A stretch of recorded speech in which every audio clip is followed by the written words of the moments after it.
Terrifying. A woman skeletal and reduced to barely 95 pounds, curls up under the freezing October rain in Southside Chicago, clutching the only thing she has left. A single creased photograph of her little daughter, the last smile before the car crash that stole her away forever in the pouring rain. In a broken whisper, she speaks to herself. If I die tonight, no one will even know. No one will remember. Maybe. That's exactly what I deserve. But at that exact moment, twin beams of harsh black headlights slice through the downpour. A sleek, expensive SUV rolls to a slow stop. The driver's door opens. A tall, broad-shouldered man in a costly overcoat steps out, his eyes, sharp and cold like sharpened steel. And he looks straight at her. In a low, chilling voice, he says, "I'm not letting you die here. Because I already let one woman die in my hands once. There won't be a second time. Are you ready to step into the story of two people who have already lost everything, and who by a cruel twist of fate find each other in the middle of hell, made of poverty, crime, and the darkest, bloodiest secrets they never saw coming? Tonight, everything changes forever." Before we dive into this chilling and mysterious story, please remember to subscribe to the channel Alex Truths and like this video. Every subscription, like, and share from you is a huge spiritual gift and an incredibly profound source of motivation for the channel's growth, so we can continue bringing wonderful videos every day to everyone. There would be no greater joy than receiving your love and support through the comments you leave right below this video. Comments sharing your emotions, or telling us which province or city you're living and working in while listening to this story. Alright, let's continue together and immerse ourselves in this amazing, captivating story that's filled with deep emotions. My name is Elena Harper, and in October 2025, I was 38 years old, living on the edge of nothing in the south side of Chicago. The wind off Lake Michigan cut through my thin cotton jacket like a knife every night, and I had learned to curl into myself on the concrete bench behind the old elevated train tracks, pretending the rumble of the L cars overhead was someone rocking me to sleep. I weighed barely 95 pounds, my ribs sharp under skin that had gone gray from too many days without a proper meal. My hair, once soft brown, hung in dull strings around a face hollowed by hunger and endless cold. Sleep came in snatches, 15 minutes here, 20 there, interrupted by the fear that someone might steal the single plastic grocery bag holding all I owned. A cracked photo of my little girl who had died years ago in that awful car wreck, a half-used bar of soap, and the faded quilt my grandmother stitched with American flags and Thanksgiving turkeys on it. That night was no different from the hundreds before it. Rain had started around dusk, turning the alley into a slick mirror of neon signs and sodium lights. I huddled under the overhang of a shuttered laundromat, arms wrapped around my knees, teeth chattering so hard they ached. My stomach had stopped growling hours earlier. It had given up protesting and settled into a dull, burning knot. Earlier that day, I had walked 7 miles to a food pantry only to find the line cut off 2 people before me. The volunteer, a kind-faced woman who looked like she wanted to cry, handed me a single granola bar and whispered, "I'm so sorry, honey." We ran out. I thanked her politely, voice soft and timid, the way I always spoke to people who still had something to give, then turned away before the humiliation could swallow me whole. I thought about my daughter again, my sweet Sarah, gone at 7 in that rain-slicked crash on the interstate. The memory came like a fist to the chest, stealing what little breath I had left. I pressed my forehead to my knees and let silent tears mix with the rain. Why was I still here? Why had God or whoever watched from above kept me breathing when everything good had been taken? The questions tore at me, violent and numb all at once, until dizziness made the world tilt, and I had to grip the bench to pray to keep from falling sideways. That was when I first saw the black SUV. It rolled slowly down the alley, headlights cutting through the downpour like knives. I shrank back instinctively, heart hammering. Cars like that didn't come to places like this unless trouble followed. The vehicle stopped 20 feet away, engine idling low and deep. The driver's door opened and a man stepped out. He was tall, broad-shouldered, fair-skinned, wearing a dark wool overcoat that looked expensive even in the rain. His hair was silver at the temples, face carved with lines of someone who had seen too much too soon. He carried himself with the quiet authority of a man who never had to raise his voice to be obeyed. Rain slid off the brim of his hat, but he didn't seem to notice. His eyes, deep blue, almost stormy, found me immediately. I froze. Every instinct screamed to run, but my legs felt like lead. He walked closer, slow, deliberate boots splashing through puddles without hurry. "Ma'am," he said, voice low and rough around the edges, but not unkind. "You can't stay out here tonight. It's dropping into the 30s. I stared up at him, confusion and fear swirling so fast I felt dizzy again. My voice came out small, trembling. I'm fine, sir. Thank you." He crouched down to my level coat, brushing the wet pavement. Up close, I could see the weariness in his face, the shadows under his eyes that spoke of nights without rest. Something raw flickered behind his gaze, guilt maybe, or remorse so deep it had carved grooves into his soul. "You're not fine," he said quietly, "and I'm not leaving you here to freeze." I shook my head, panic rising. "I don't know you. Please, I don't want trouble." His jaw tightened, and for a moment I thought I saw something break inside him. "My name is Vincent Rossi. People call me Vince. I have a house not far from here. Warm beds. Food. No strings. Just let me get you out of this rain." The words hit me like a slap. A house. Food. Warmth. Things I had not known in years. My mind screamed that this was impossible, that men like him didn't help women like me without wanting something terrible in return. But my body, cold, aching, starving, betrayed me. A violent shiver ripped through me, and I swayed, vision blurring. Vince reached out slowly, palm up.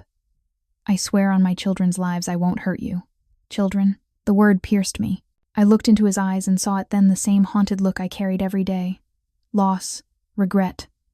A man who had everything money could buy, yet carried emptiness like a wound that wouldn't close. Behind him, 2 other men stepped from the SUV, dark suits, watchful eyes, but they stayed back silent. Then from further down the alley, headlights flared. Another vehicle, this one older, dented, filled with rough-looking men who shouted something in Italian. Tension crackled like lightning. Vince's face hardened. He stood, turning toward the approaching car. "Stay behind me," he murmured to me without looking back. The other car stopped. A man leaned out the window, voice mocking. "Rossi, thought you were done playing hero tonight." Vince's voice was ice. "Keep driving, Tony. This doesn't concern you." Laughter echoed harsh and ugly. "Everything concerns us now, boss. You going soft?" I huddled, smaller heart pounding so hard I thought it might burst.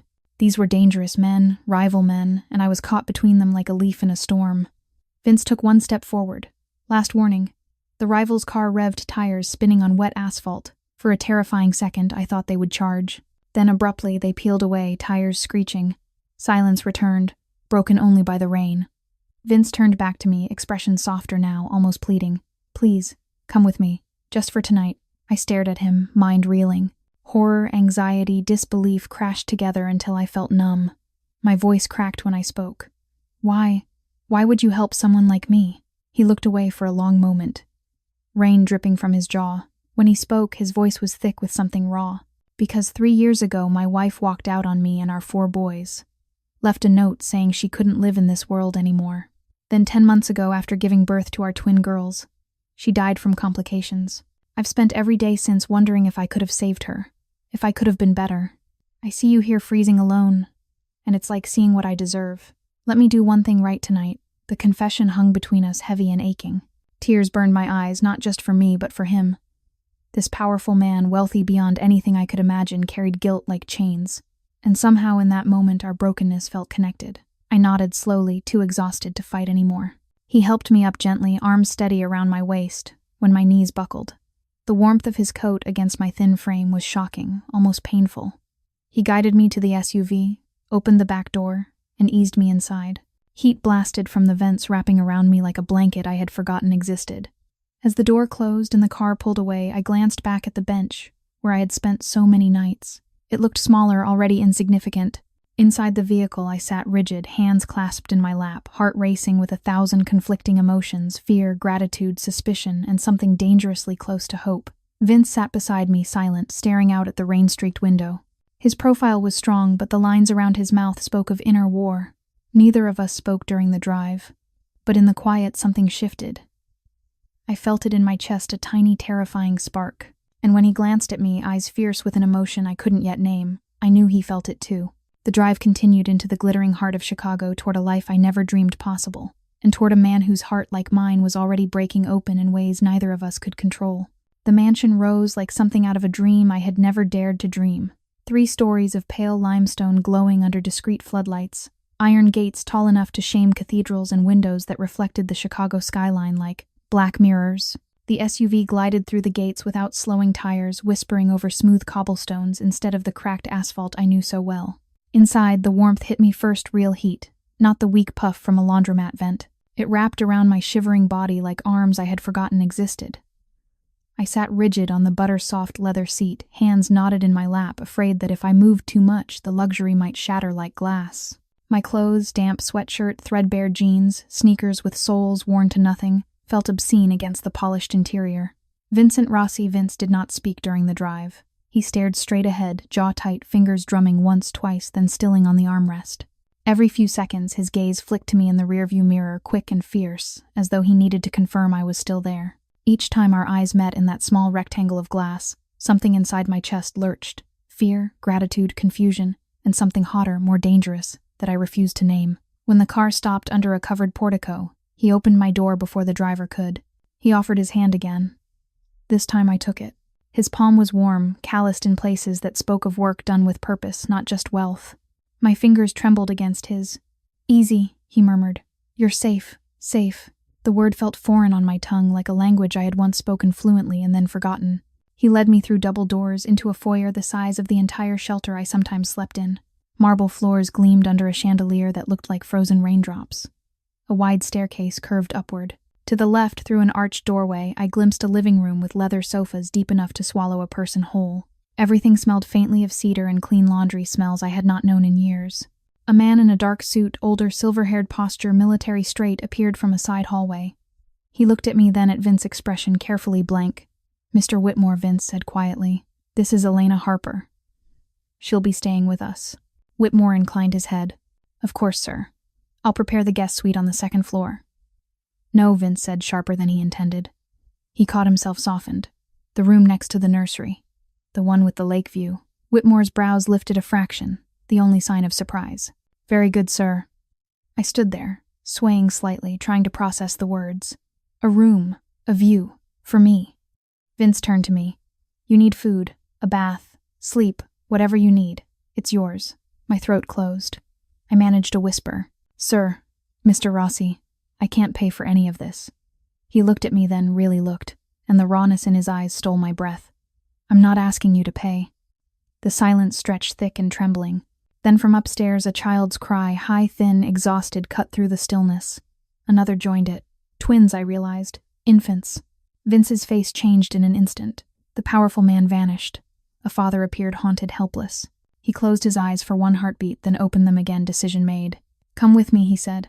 He led me up the staircase, past closed doors, past framed photographs of 4 identical little boys at different ages, laughing once solemn, later always together. Quadruplets. The same sharp features, the same stormy blue eyes as their father. At the end of the hallway, he pushed open a door. The nursery was vast, yet intimate, 2 cribs side by side, soft night lights, glowing like stars, walls painted the color of morning mist. In the cribs, 2 tiny girls, 10 months old, were crying faces, red fists waving. Vince crossed the room in 3 strides, lifted one gently, then the other. He held them both against his chest, rocking instinctively, murmuring words too low for me to hear. The crying softened, then quieted. I stood frozen in the doorway. He looked over their downy heads at me. "Grace and Hope," he said. "They haven't had a full night's sleep since their mother." The word mother hung between us like smoke. I took one small step inside. "They're beautiful," I whispered. He nodded, once throat working. "They need more than I know how to give. The boys," his voice cracked.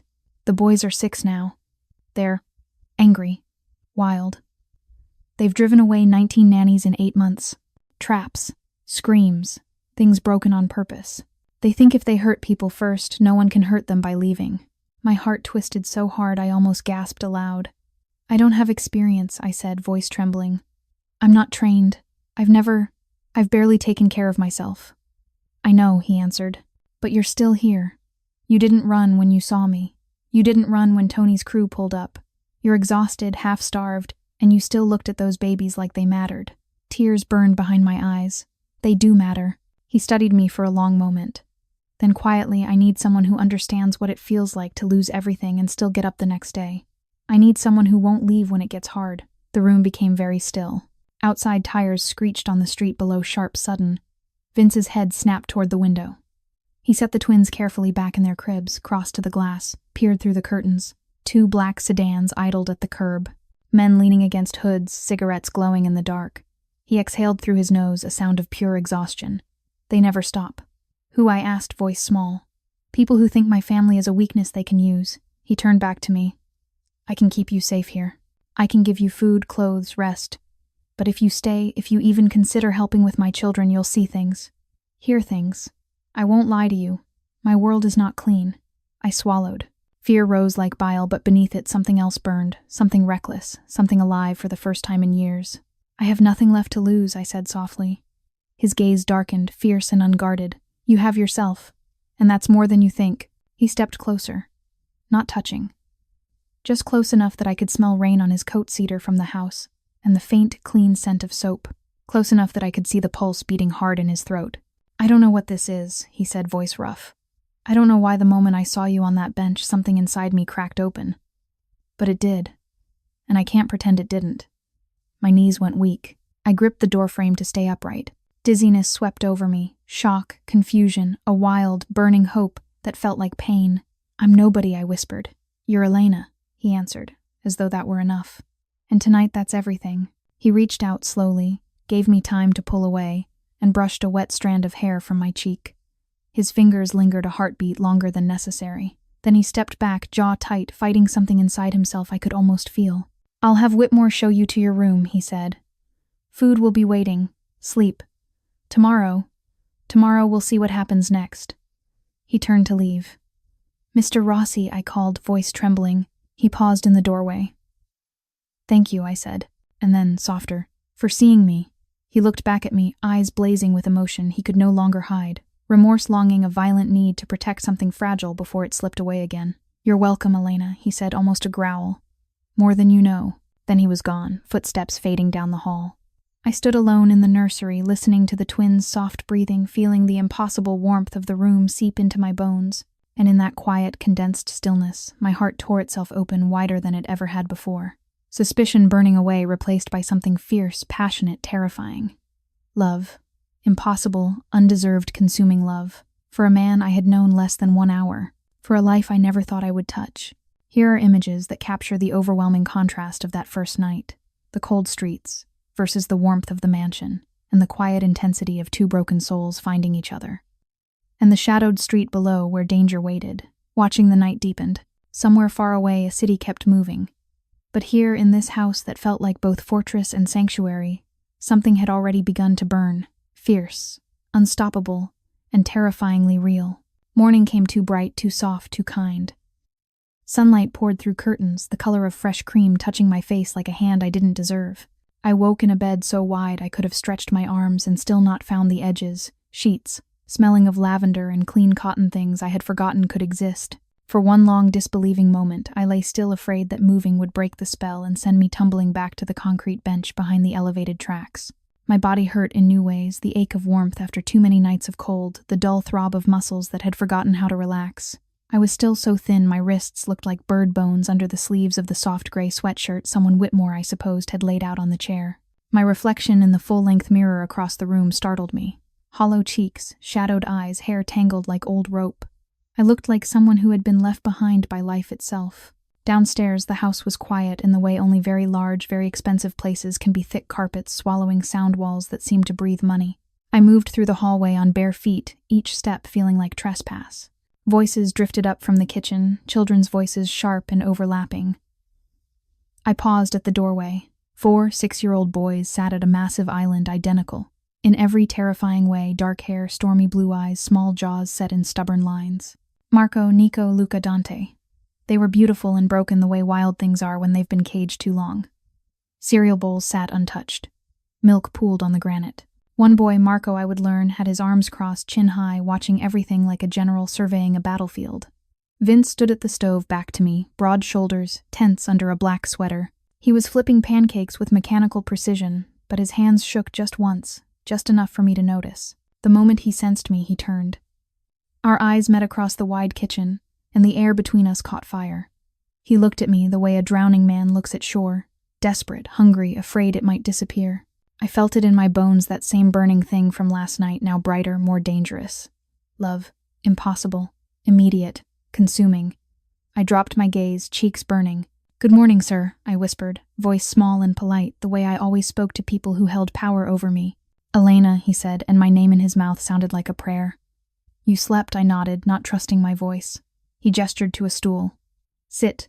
Eat." I obeyed slowly, every movement, careful, as though sudden motion might shatter the fragile truce between us.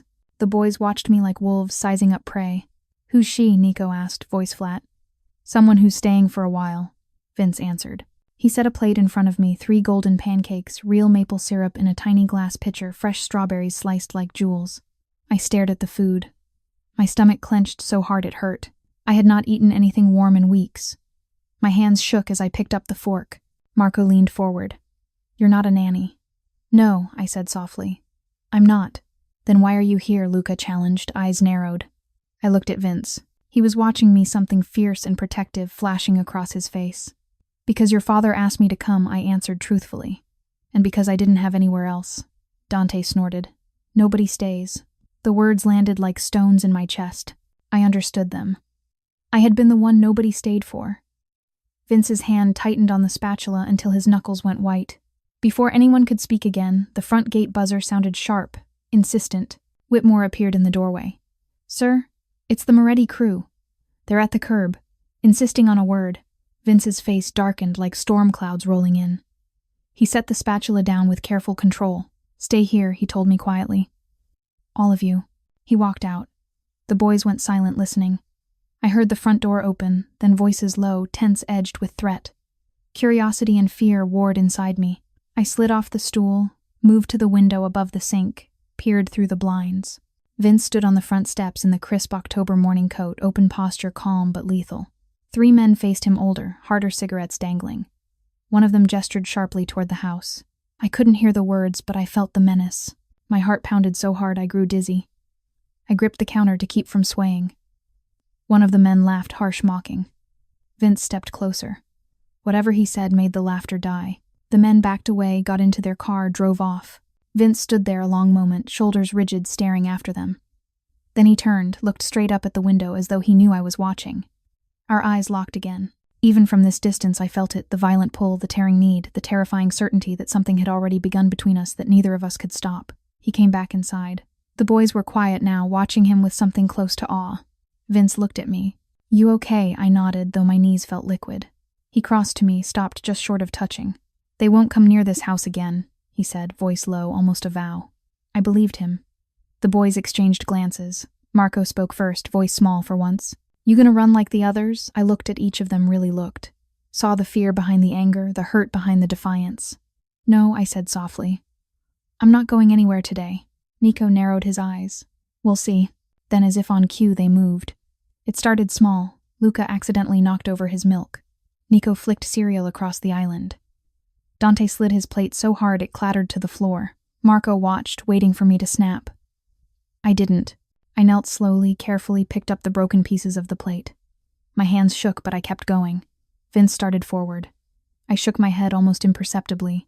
Let me. I reached for a roll of paper towels, wiped the milk. When I stood again, I met Marco's gaze. You're not too much, I said quietly. None of you are. The kitchen went still. I turned to the sink, began rinsing the cloth, humming under my breath. An old lullaby my grandmother used to sing about sunshine and blue skies. The boys stared. I kept humming, kept cleaning, kept breathing. After a long moment, Luca slid off his stool, picked up his bowl, carried it to the sink beside me. He didn't speak. He just stood there. I smiled at him, small, careful. Thank you, sweetheart. He blinked, then looked away. One by one, the others followed. Not all at once. Not eagerly. But they moved. They helped. They tested, and I didn't break. Vince watched from the doorway, arms crossed, eyes burning. When the last bowl was in the dishwasher, I turned to him.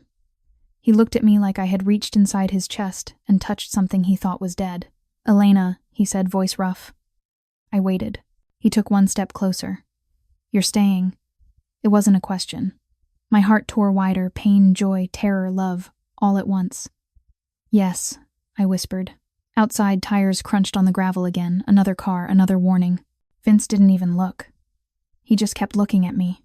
And in that quiet, condensed moment with 4 little boys watching and danger circling the gates, something unbreakable took root between us.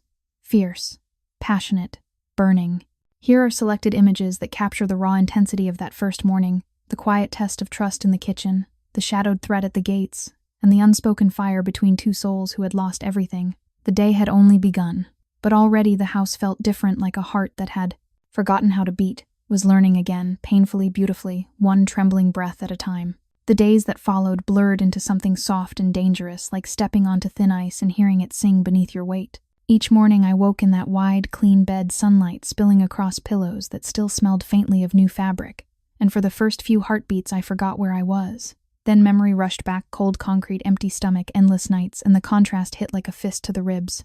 I would lie there, thin arms wrapped around myself, feeling the humiliating thinness of my body against sheets that cost more than I had earned in years. And tears would come quietly, hot and silent. How could anything this gentle be real? How could I belong in it? Downstairs, the kitchen became our battlefield and our sanctuary. I started small, very small. The first morning after the milk and cereal test, I rose before dawn, old habit from nights when sleeping too long meant missing the shelter's breakfast line. I slipped into the kitchen in borrowed socks that were too thick and too warm, lit only by the soft glow under the cabinets. I opened the enormous refrigerator, its light almost blinding, and saw things I had not seen in so long: fresh eggs, whole milk, butter in a porcelain dish, apples that shone like they had been polished. My hands shook so badly I nearly dropped the carton.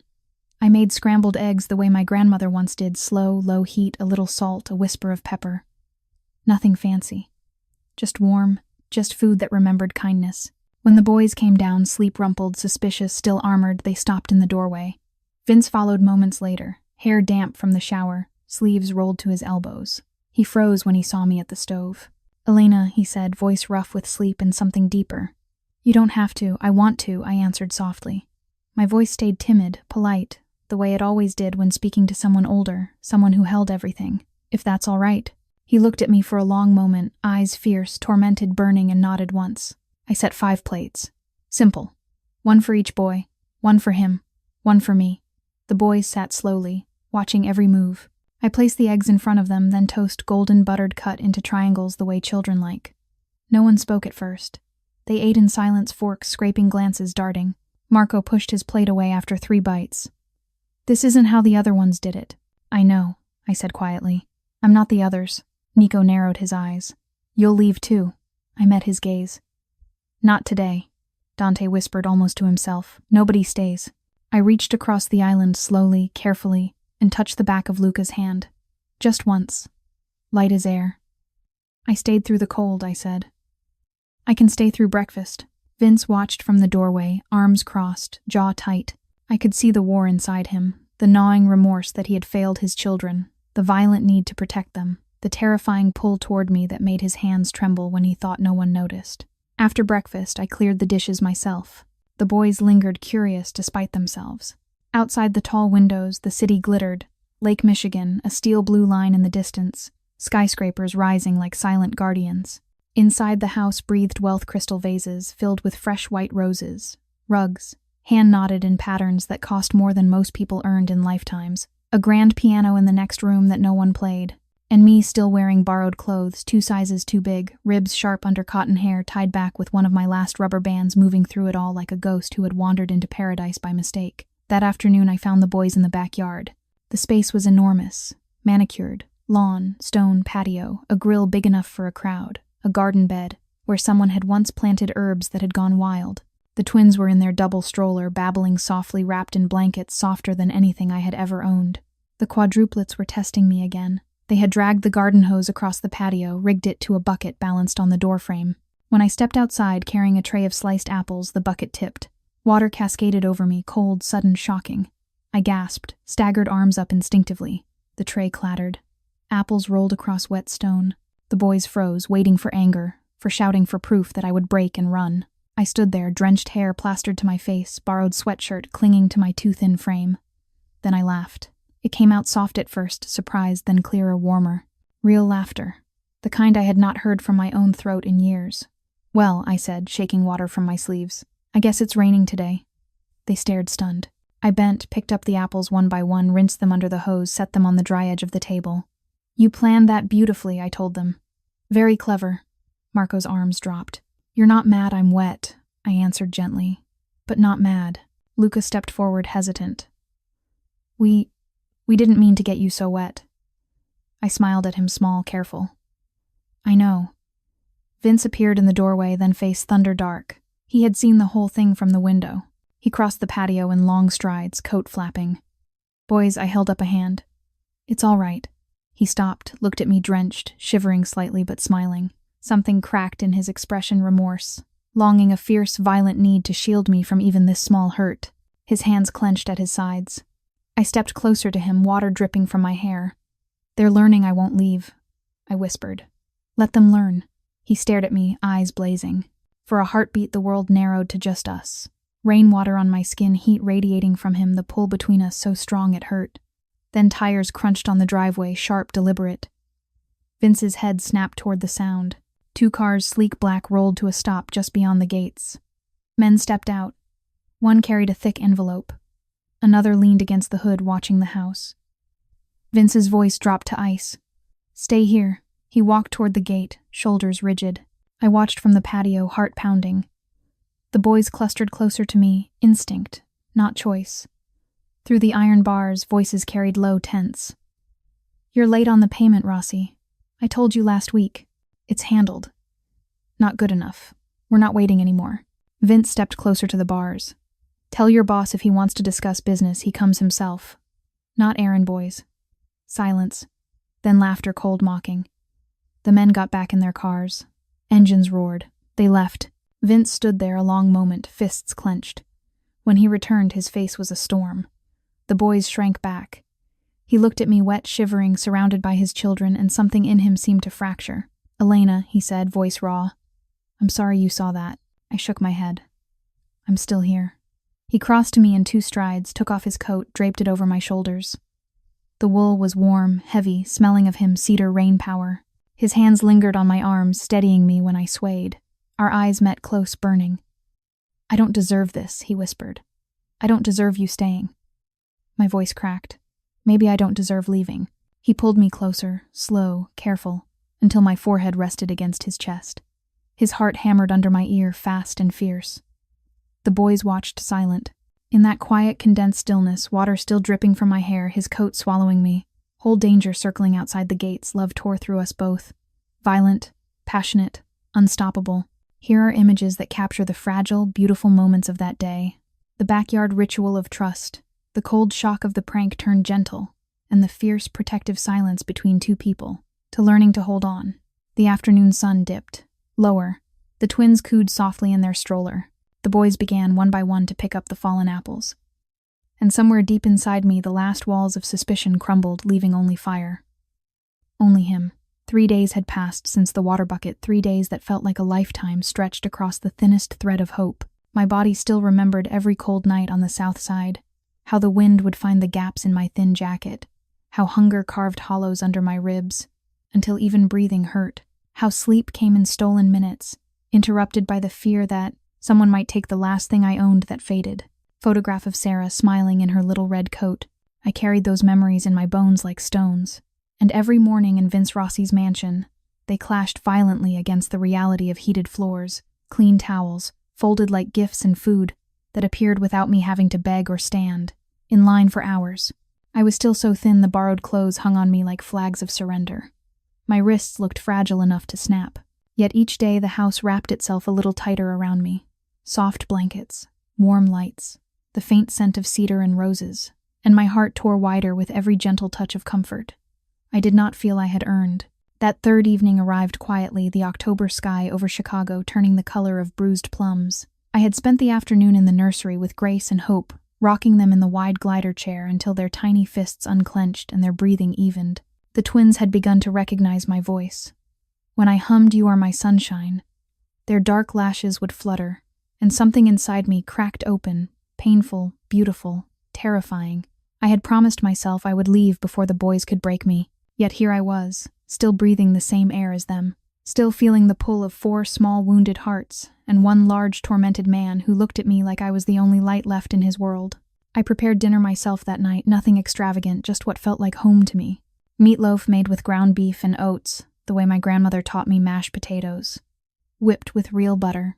Green beans steamed until bright, and a simple apple crisp that filled the kitchen with cinnamon and warmth. The oven light glowed like a small hearth. I set the long dining table with care. 6 places. Cloth napkins, folded neatly, glasses filled with water, candles lit, because the room felt too big without them. When the boys filed in, they stopped at the doorway. No one had told them to come. They had simply followed the smell. Vince appeared last. He had changed into a dark sweater, sleeves pushed to his elbows, hair still damp from the shower he took after another tense phone call in his study. His eyes found me immediately, fierce, raw, burning, and the room seemed to shrink around us. "Elena," he said, voice low. "You didn't have to do all this." "I wanted to," I answered softly, the same timid politeness rising automatically. "If it's all right." He crossed the room slowly, as though afraid to startle me, and pulled out my chair first. The gesture, so simple, so gentlemanly, sent a wave of dizziness through me. I sat, hands trembling in my lap. The boys took their places one by one, Marco at the head opposite, Vince, Nico, and Luca on one side, Dante across from me. They stared at the food like it might vanish. I folded my hands in front of me, bowed my head slightly. The habit was old, born in childhood church pews, and nights when I had nothing else to hold on to. "Would it be all right if we said grace?" I asked quietly. Silence. Then Luca whispered, "Yeah." I began, voice soft and steady despite the storm inside me. "Thank you for this food. Thank you for this home. Thank you for these 4 boys who are learning they don't have to be afraid anymore. Thank you for the 2 little girls sleeping upstairs who are safe tonight. And thank you for second chances." My throat closed on the last words. Tears burned behind my eyes. When I lifted my head, I found all 6 of them watching me, 4 small faces stunned, 1 powerful man undone. Vince's hands were clenched on the table. His eyes shimmered wet and fierce. He looked like a man watching something he had believed impossible come to life. The boys reached for hands, hesitant at first, then firmer. Marco took Nico's. Nico took Luca's. Luca reached across for Dante's. Dante looked at me, then slowly stretched his small hand toward mine. I took it. Warm, small, trembling just like mine. Vince watched, throat working. Then he reached across the table and covered my other hand with his. The contact was electric. His palm rough, warm, steady against my cold, fragile fingers. I felt the tremor in him, the violent inner war between guilt that he had failed his family, and the overwhelming, consuming need to hold on to this moment, to hold on to me. We sat like that, hands linked around the table while candles flickered, and the smell of home-cooked food filled the air. No one spoke. No one moved. The silence was not empty. It was full of grief that had been carried too long, full of fear that had ruled too many days, full of something new and terrifying hope. Outside tires crunched on the gravel drive, slow, deliberate. Vince's head lifted slightly. His jaw tightened. Through the tall windows, I saw headlights sweep across the lawn. 2 cars. Men stepping out. Shadows moving. The boys felt it too. Their hands tightened. Vince looked at me, long burning, then gently disentangled his fingers. "Stay here," he murmured. "All of you." He rose, coat already in hand, and walked toward the front door. I watched him go, heart hammering so hard I grew dizzy. The boys clung to my hands harder. Through the glass, I saw him step onto the porch, tall, powerful, untouchable, and face the men at the gate. Words were exchanged, low, tense, edged with threat. One man gestured toward the house. Vince stepped closer to the bars. Whatever he said made the other man stiffen, then back away. The cars left. Vince stood there a long moment, shoulders, rigid fists clenched at his sides.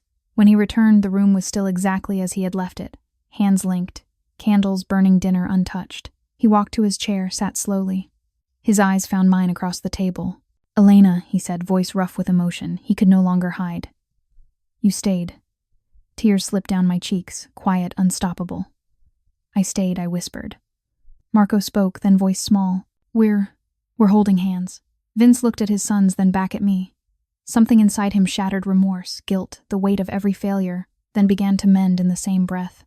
He reached for my hand again. This time he held it openly, thumb brushing across my knuckles. The boys watched, wide-eyed, silent. In that condensed, holy stillness, candlelight dancing on china. Small hands linked, danger retreating into the night. Love burned through us all. Fierce, passionate, unbreakable. Here are selected images that capture the sacred weight of that dinner. The quiet linking of hands, the candlelit table, the unspoken promise in a powerful man's eyes, and the shadowed threat that circled but could not enter. The meal began. Slowly, forks, touching plates, soft sounds of eating, occasional, glances that carried whole conversations. And somewhere in the quiet spaces between bites, between breaths, between heartbeats, a family began to remember what it felt like to be whole. Father's Day crept up like a shadow no one wanted to name. The calendar on the kitchen wall, thick paper gold embossed, the kind that belongs in houses where time is measured in comfort rather than survival, showed the date in quiet black letters, the 3rd Sunday in June of 2025. The boys had grown quieter as the week wore on. Smiles that had begun to flicker now hid behind tight mouths.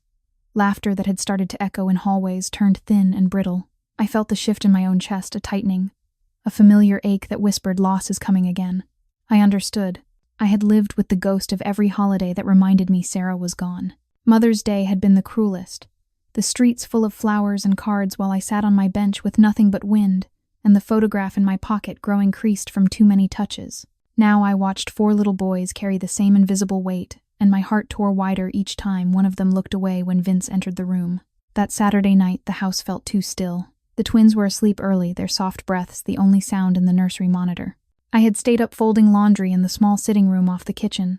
Simple things, socks paired, tiny onesies, smoothed flat, because movement kept the memories at bay.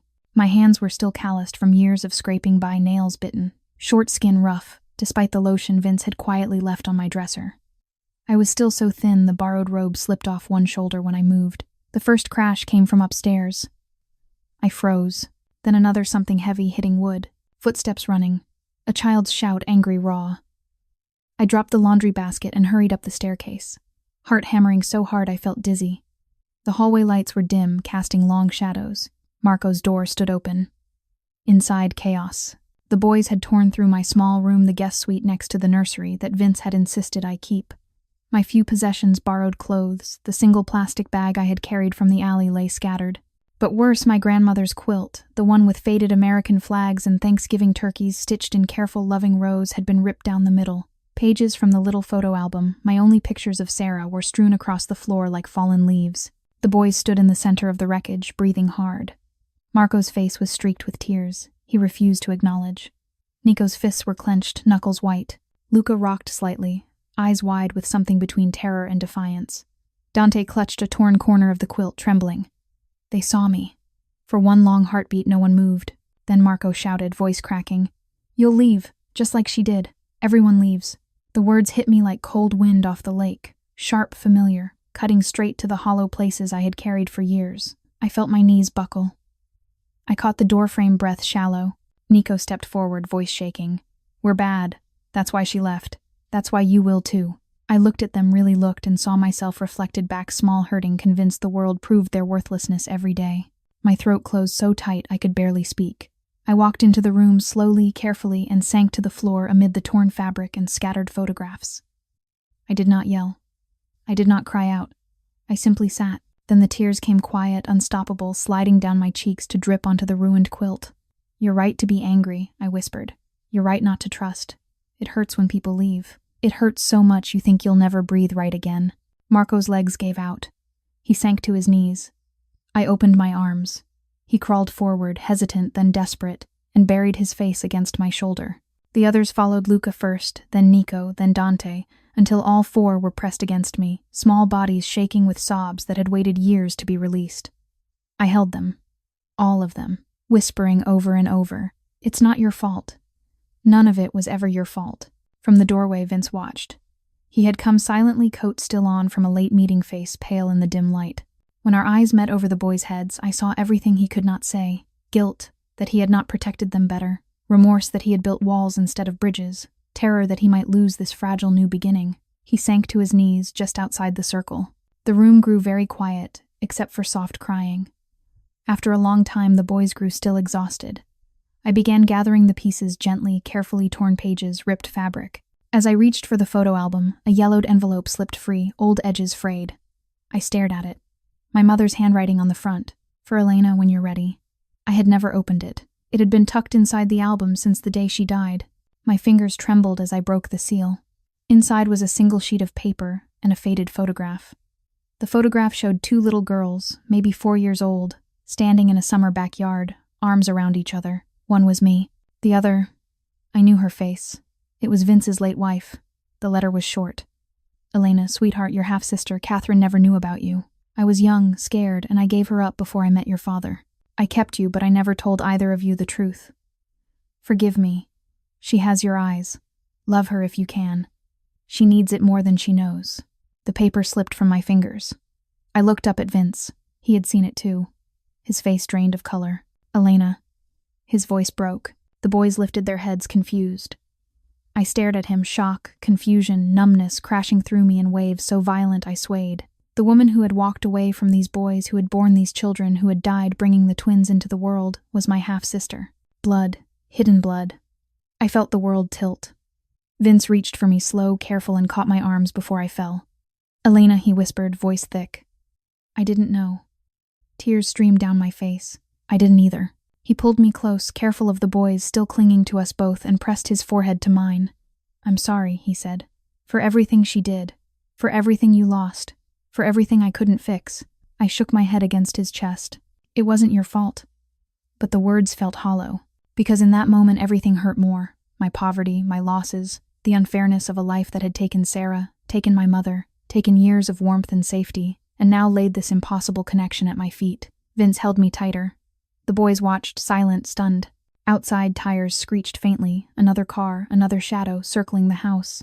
Vince did not move. He just held us, all of us, while the night deepened. In that wrecked room, surrounded by torn pieces of my past, and their pain, love burned brighter than ever. Fierce, confusing, violent in its tenderness. Here are images that capture the shattering weight of that night, the scattered remnants of a hidden past, the small bodies finding safety in shared grief, and the silent, powerful man breaking open before the woman fate had already tied to his heart.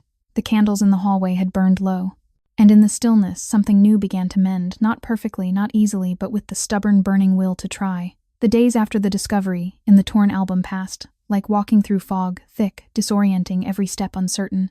I moved through the mansion in a kind of quiet, shock body present, but mind drifting back to the letter over and over. Catherine, my half-sister, a name I had never spoken aloud until that night, had walked out on these boys, had carried them, had died bringing grace and hope into the world. And I, the sister she never knew existed, had ended up here holding the pieces she had left behind. The irony was so cruel it stole my breath each time I thought of it. I would pause in hallways lined with framed photographs of smiling children, and feel the old poverty rise in my throat like bile years of cold concrete nights when the wind sliced through my thin jacket, until my bones ached. Days when I stood in food lines only to be told we ran out while the city glittered just blocks away. Now I walked on heated marble floors, wearing soft cotton socks that cost more than I had once earned in a week. The contrast was violent, humiliating, beautiful, unbearable. One evening in late October, 2025, after the boys had gone to bed and the twins were finally sleeping through the night, for the first time in weeks, I found myself in the kitchen alone. The house was silent except for the faint hum of the refrigerator and the distant tick of a clock in the foyer. I stood at the island, hands wrapped around a mug of chamomile tea that Whitmore had quietly prepared and left for me. My reflection stared back from the dark window, still too thin, cheeks hollow, eyes too large in a face that looked older than 38. I looked like someone who had survived by accident. The back door opened. Vince stepped inside, coat dusted with early frost breath visible in the warm air. He had been gone since mid-afternoon, another meeting, he had said, voice flat. His face was drawn shadows deeper under his eyes. He saw me and stopped. "Elena."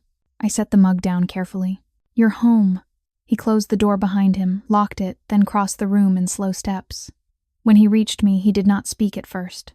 He simply looked as though memorizing every line of my face. Then quietly, "I need to tell you something." My heart stuttered. "All right." He leaned against the island opposite me, hands braced on the granite. "The Moretti family isn't backing down.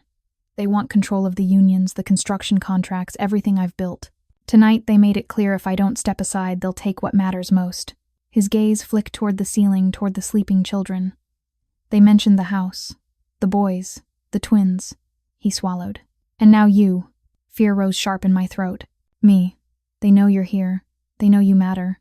I felt the room tilt, dizziness, numbness spreading from my chest outward. My hands gripped the edge of the counter. "I'm nobody. I have nothing they could want." "You have everything," he said, voice rough. "You have them. You have me." The words landed like a blow. I stared at him, powerful, wealthy, feared, and saw the man who had carried guilt like chains since the day Catherine walked away, since the night she died in the hospital while he waited outside the room because the doctors said there was nothing more he could do. "I can't stay," I whispered. "If I make things worse for you, for them, no." The word came out fierce. He stepped around the island, close enough that I could smell frost on his coat cedar from his skin. "You don't get to leave because it's hard. Not after everything." Tears burned behind my eyes. "I've lost everything before. I know what it feels like to stand in the rain with nothing left. I don't want that for them. I don't want that for you.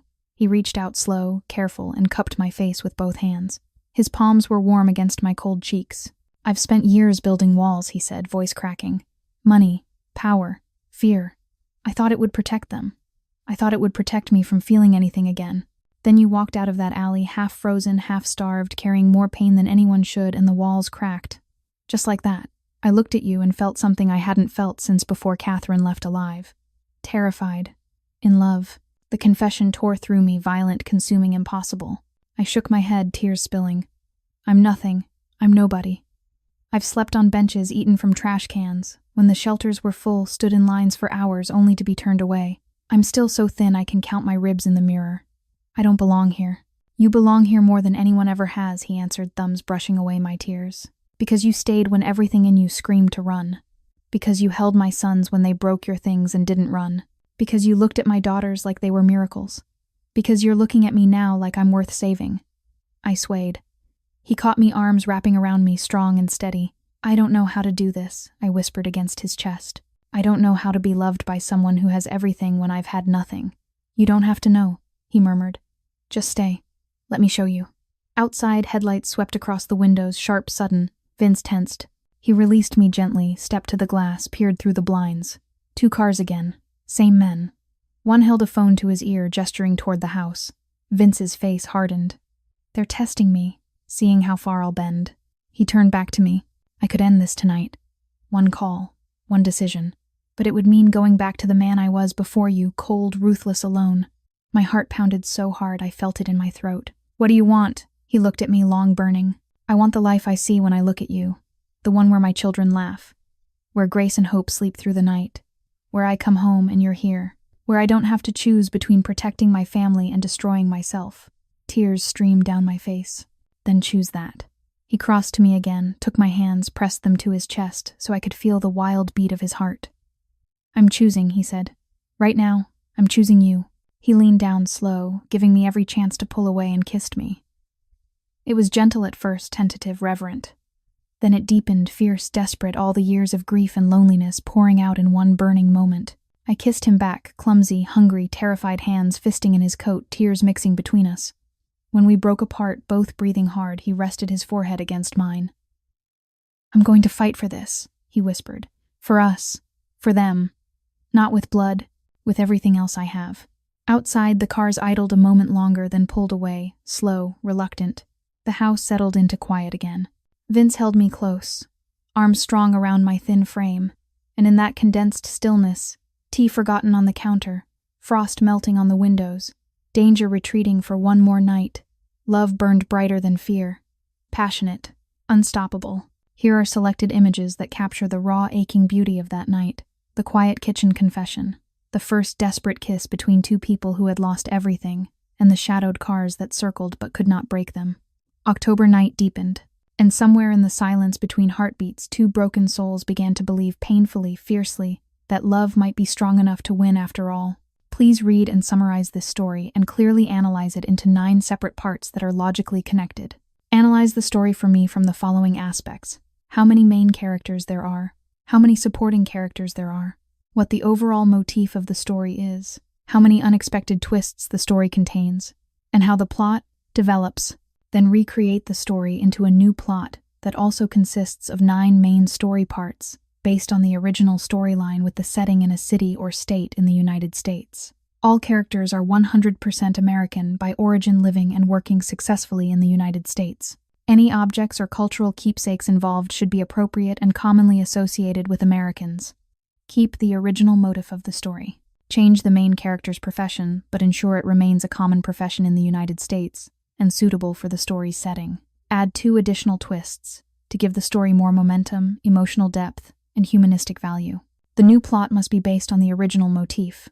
The main character is a male American mafia boss, wealthy, powerful, fair-skinned, and living and working successfully in the United States. The person being rescued is a poor American woman.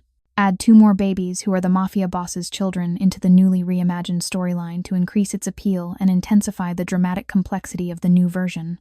The quiet that followed Vince's decision felt fragile, like the first thin ice over a deep lake. One wrong step and everything would crack. For a handful of days in late October 2025, the mansion breathed easier.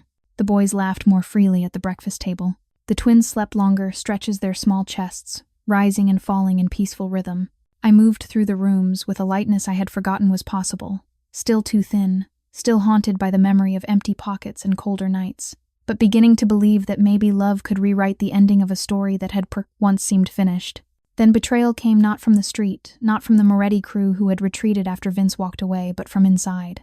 It happened on a Tuesday afternoon when the sky was the color of old steel. Whitmore had taken the boys to the indoor pool for their swimming lesson, a rare treat Vince insisted on because they need normal things, Elena. Things other kids have. I stayed behind with the twins, rocking them in the nursery, while soft rain tapped the tall windows.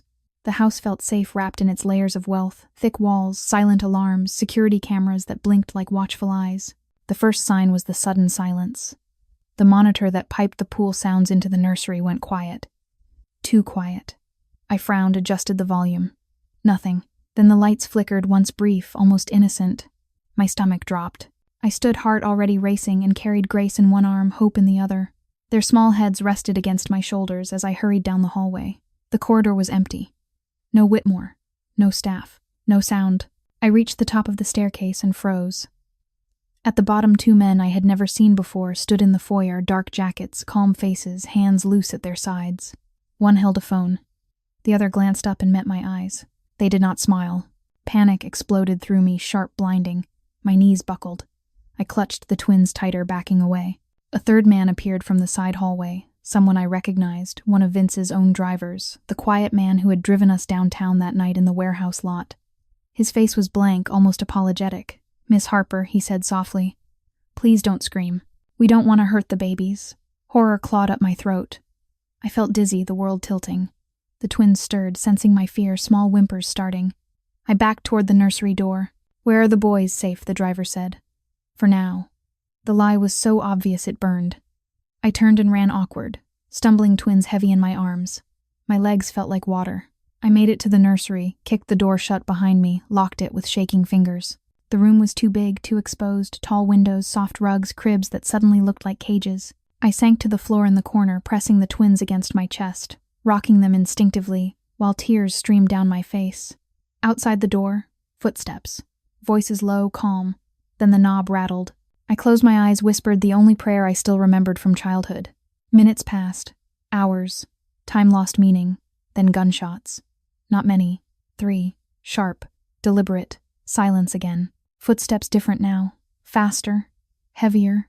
The door burst open. Vince. Coat torn, blood on his cheek, not his own eyes wild.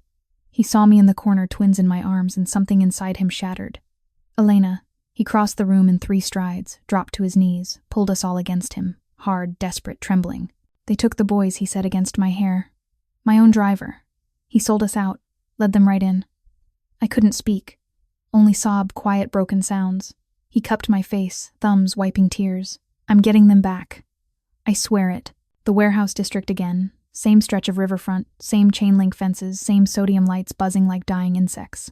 Vince drove too fast, knuckles white on the wheel. I sat beside him, twins strapped safely in their car seats in the back. Whitmore had found them hidden in a closet unharmed, left as a message. "We can take what we want." The twins slept through the terror. Small faces, peaceful. I stared out the window, numb. Vince glanced at me. "You should have stayed at the house." "I couldn't," I whispered. "Not again." He reached across the console, took my hand, cold fingers against warm. "I almost lost you all tonight," he said, voice raw, "because I thought I could walk away clean. Because I thought power could be put down like a coat." We parked 2 blocks away. Vince slipped a small pistol into his waistband, not to use, he said, but to show he was serious. We walked the rest of the way, rain falling harder now, soaking through my coat, through my thin sweater, through skin that still remembered too many cold nights. The warehouse loomed, dark windows, rusted doors. Vince stopped me at the edge of the lot. "Wait here." "No. Elena, I'm not losing you too." He looked at me long, anguished, then nodded. We moved together. Inside the space was cavernous, empty crates, flickering fluorescent lights, the smell of river water and old concrete. The boys were there, Marco, Nico, Luca, Dante, sitting on the floor, wrists tied loosely with zip ties, faces pale but defiant. 4 men stood guard. One was the driver. The leader stepped forward, the same silver-haired man from before. "You shouldn't have come, Rossi. You're out." You said so yourself. Vince stepped in front of me. Let my sons go. The man smiled. Or what? You'll walk away again. Vince's voice was quiet. I already did. This isn't about power anymore. It's about them. The leader's smile faded. Then chaos. One of the guards moved too fast. A shout. A scuffle. I saw the boy's eyes widen in terror. I didn't think. I ran straight toward them, thin legs pumping, heart screaming. A guard turned, reached for me. I ducked, shoved past him, dropped to my knees beside the boys. Marco's face crumpled. Elena, I pulled at the zip ties with shaking fingers. I've got you. I've got you. Behind me shouts movement, a single crack of sound, not a gunshot, just a body hitting concrete. Then Vince was there, breathing hard, coat-ripped eyes blazing. He knelt beside us, knife already in hand, cutting the ties in one smooth motion. The boys threw themselves at him, at me, at both of us. The leader stared. Vince stood, boys clinging to his legs, me holding the smallest two against my chest. We're leaving, Vince said. And we're not coming back. The man looked at the driver now on the floor, groaning, then back at Vince. He stepped aside. We walked out, slow, deliberate, into the rain. Vince carried 2 boys. I carried the other 2. We reached the SUV, buckled them in, drove away. No one followed. In the car, the boys cried quiet, exhausted sobs. Vince reached across, took my hand. You saved them, he whispered. We saved them, I answered. He looked at me, eyes wet, fierce, undone. I love you, he said, more than anything in this world. I leaned my head against his shoulder, tears mixing with rain on my face. I love you too. The city lights blurred past, and in that trembling, rain-soaked moment, after betrayal, after terror, after everything, love stood. Fierce, unbroken. Here are selected images that capture the shattering intensity of that night. The shadowed warehouse ambush, the desperate rush to the boys, the moment of reunion in the rain, and the quiet, trembling ride home, when everything that mattered was safe again. The rain kept falling, and somewhere in the quiet between heartbeats, a family that had almost been torn apart found its way back together, one desperate, unbreakable choice at a time. The days after the warehouse became a slow, careful mending, like stitching torn fabric with trembling hands. We returned to the mansion in the rain-soaked hours before dawn, the boys clinging to us both as though afraid we might vanish if they let go. Vince carried Marco and Nico inside, while I held Luca and Dante, their small faces pressed against my neck, damp hair curling from the storm. The twins had been safe in the nursery the whole time. Whitmore had found them hidden, but untouched. A cruel mercy meant to show how easily everything could be taken. I was still shaking when we stepped through the front doors, thin frame wrapped in Vince's heavy coat legs, unsteady from running from fear, from the weight of holding children who had almost been lost. My body remembered too well what it was to have nothing nights on benches, when the wind sliced through every layer until numbness became safety mornings, when hunger made the world tilt and spin. Now I stood in a foyer that gleamed with quiet wealth, marble floors reflecting soft light crystal vases, holding fresh white roses, air scented with cedar and clean linen, and the contrast felt like a wound that would not close. Vince set the boys down gently. They did not run to their rooms. They stayed clustered around us, small hands clutching sleeves, eyes wide and searching. He knelt to their level, voice rough but steady. You're home. You're safe. I'm sorry I wasn't here sooner. Marco's lip trembled. We thought you wouldn't come. Vince's face crumpled only for a heartbeat. Then he pulled them all into his arms, a fierce protective circle that included me when I sank down beside them. I felt their small hearts hammering against mine, felt Vince's hand find the back of my neck, anchoring me. I will always come for you, he whispered. Always. The boys cried, then quiet, exhausted sobs that had waited too long. I cried with them, tears slipping silently down my cheeks, mixing with rain still dripping from my hair. Vince held us all until the storm inside the house quieted, until breathing evened, until exhaustion claimed them one by one. Whitmore appeared with blankets, guided the boys upstairs to warm baths and clean pajamas. Vince lifted me when my legs refused to hold me any longer, effortless, gentle, and carried me to the master suite. I did not protest. I could not. My body was spent, my heart too full and too broken at once.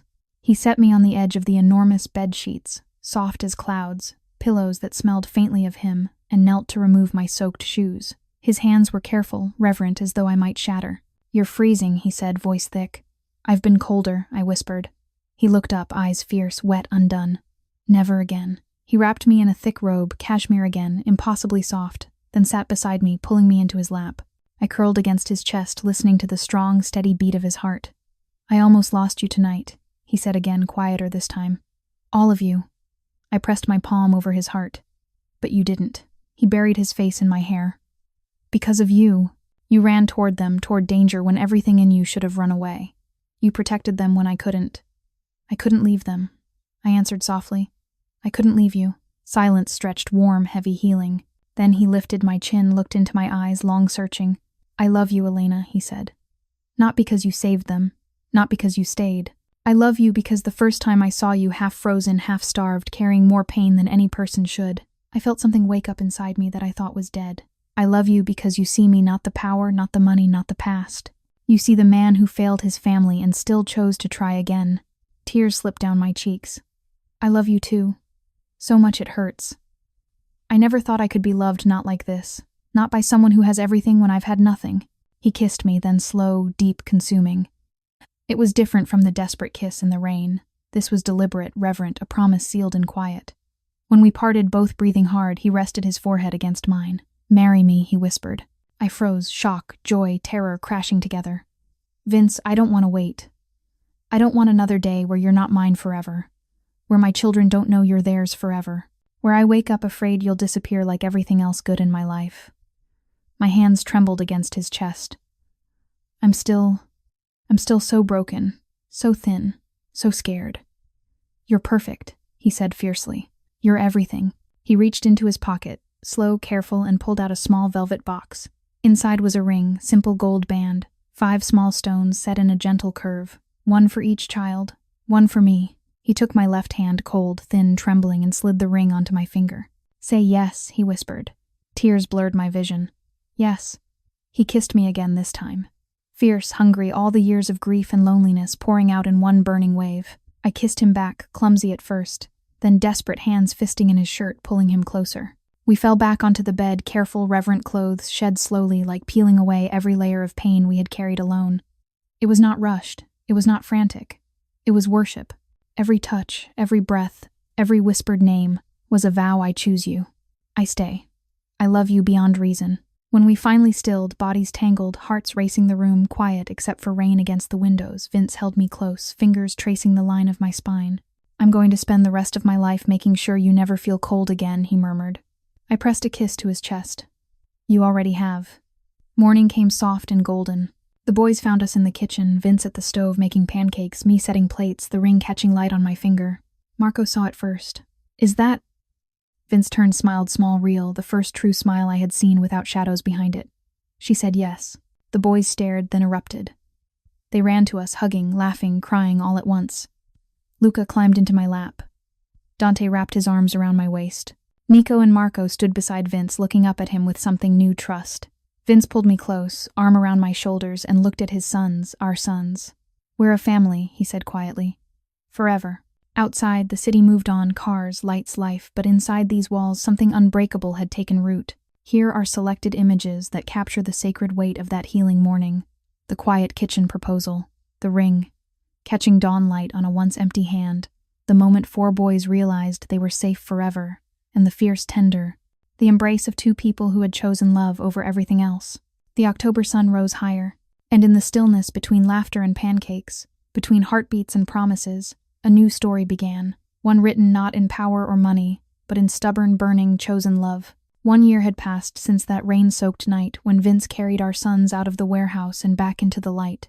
October 2025 had given way to many seasons, each one layering new memories over the old scars, until the pain felt more like a distant echo than an open wound. The mansion still stood tall on the shore of Lake Michigan, its stone walls glowing under autumn sunsets, but something inside had changed forever. Not in the marble or the crystal or the quiet hum of wealth, but in the hearts that lived there. I stood in the backyard on a crisp Saturday afternoon, the same backyard where we had once planted herbs that grew wild and where water buckets had once tested trust. String lights were already hung in soft loops across the pergola, even though dusk was still hours away. The boys, now 7, ran in wide circles on the lawn, chasing each other with foam swords, laughter rising like music. Grace and Hope almost too toddled after them on unsteady legs, squealing with delight every time Marco scooped them up and spun them in slow circles. The air smelled of wood smoke from the outdoor fireplace and cinnamon from the apple pie cooling on the stone table. I was no longer the woman who had once weighed barely 95 pounds, sleeping curled against a concrete bench while wind tore through every layer of clothing I owned. My body had filled out slowly, gently, under months of warm meals, steady rest, and the kind of care I had never known existed.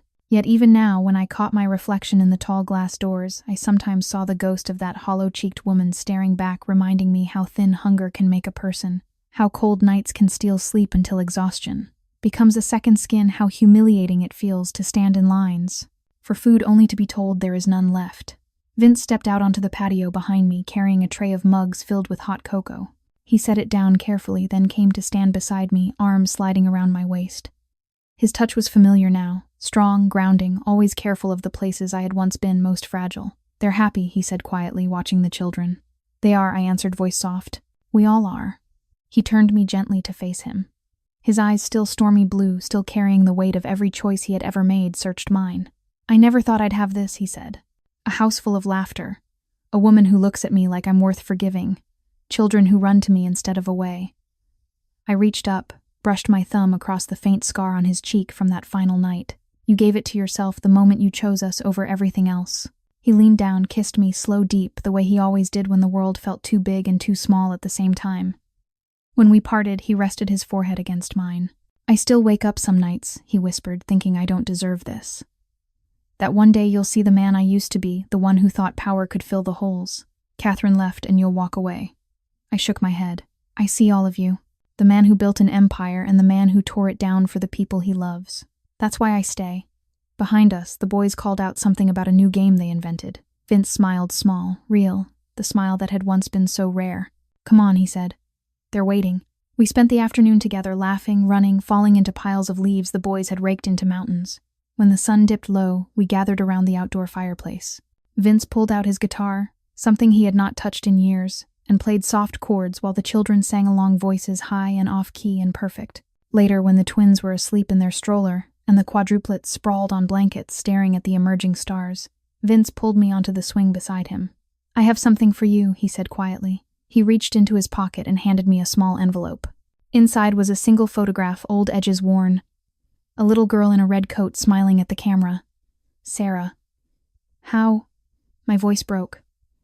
"I hired someone," he said, quietly. "They found the negatives in an old studio archive. I wanted you to have her back in a way that didn't hurt more." Tears fell freely now, quiet, healing tears. "Thank you," I whispered. He took my hand, pressed it to his lips. "We carry them all forward. Catherine, Sarah, every hurt. We carry them into something better." The boys came closer, sensing the moment. Marco spoke first. "We talked about it. All of us." Nico nodded. "We want to call you Mom." Luca and Dante looked up with wide eyes. I felt the world tilt again, not from pain this time, but from fullness so overwhelming it hurt. Vince squeezed my hand. "If you want," he said softly. I looked at each of them. 4 boys who had once believed they were too broken to love 2 little girls who would never know a world without warmth. 1 man who had given up everything to choose love over power. "Yes," I answered. "More than anything." They rushed me, then hugs, laughter, tears, arms around necks and waists and legs. Vince pulled us all close, a fierce circle of warmth against the cooling night. And in that condensed holy stillness, stars above fire, crackling small hands holding tight love, proved what it had always been, stronger than wealth, deeper than poverty, blind to skin color, unbreakable by any past. Knowledge teaches us that true family is built through daily acts of choice, not just through birth. Knowledge reminds us that pain does not disqualify us from love. It prepares us to receive it more deeply. Knowledge shows that redemption is not a single moment, but a lifetime of small, stubborn decisions. Lesson after lesson appears, when we realize that compassion crosses every boundary. Money cannot buy it.